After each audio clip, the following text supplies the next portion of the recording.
It is no easy feat telling a story in under 5 minutes, but what this particular short at arm's length is really able to achieve so well is giving its characters and its world such charisma and personality right off the bat. It doesn't waste a moment of its screen time, not only in moving the plot forward and having things happen, but in having them happen in a distinct and unique way that can be memorable to viewers. How it presents its story to us has so much color and flair and, again, personality to it. And that's my favorite takeaway. The grotesque shot of the broken wrist at the end, notwithstanding, it's a really beautiful piece to watch and look at, and explores queerness in a very humorous but also thoughtful light, especially as it can blossom and be explored through friends in the adolescent years.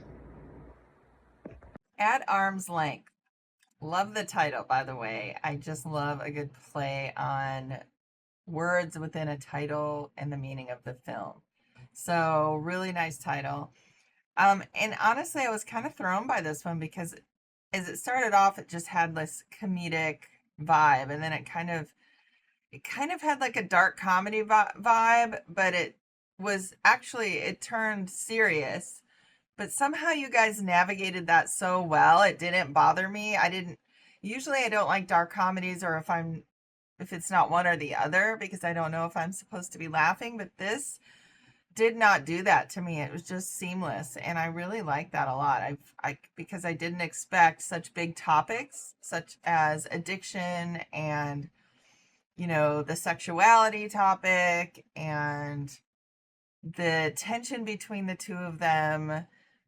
And in the beginning, you just felt like they were just good friends, and they were, but it was more than that. And the writing was very good, but the acting was also really good, and the direction was really good, because the moment where they're in the garage and he's hugging that punching bag, and you could see that he was sort of trying to manipulate the situation, it was very layered. And even the performance with the other character, getting to the point where he's frustrated, like you can tell there's a lot underneath the surface with these guys, and I really, really appreciate that. And I appreciate the less is more, just showing them in the scene sitting on the couch with the lubricant, and you don't really have to say any more than that.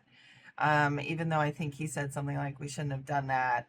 It was already clear to me what they did, so that spoke a lot to me about this film. I just thought it was so good, and the music was good, but at the very end, he said the last line, I could not make out the last couple of words because the music overshadowed it. So I was a little bummed about that, but that didn't ruin anything for me. It was a really, really well done film. So great job, you guys. At Arm's Length.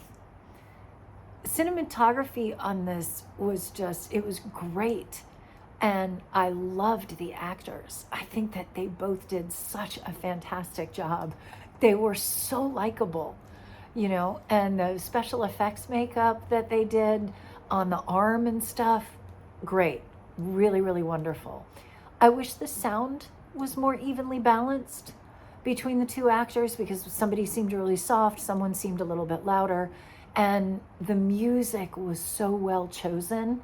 I just wish that had been more the same volume that was the dialogue. That way one didn't overpower the other. But nice job. At Arm's Length has the plot twist of quite literally. The way that people keep us at arm's length often gives us a sense of divide. And sometimes we see that almost allegorically in this short film, as we see this, American flag posted up as we're having these two characters at arm's length at each other. United we stand, divided we fall. It is quite literally almost in your face as we see these two men at odds, as one is in seemingly battling whether or not he is okay with the feelings that he has with this man and the choices that he is making. As you hear him questioning, I regret, we shouldn't have done this. And in this sense, he is breaking this other person almost quite literally. Now the damage is an accident. This does happen, where one of the characters ends up breaking a bone, quite literally his arm, keeping them at just such an arm's length, despite him trying to engage and be part of the ways that our character needs to adjust through this movement. But at the same time, he is quite literally sacrificing a sense of himself. And we see that quite at the end, when he's sitting at himself, staring at his wounds right in the face.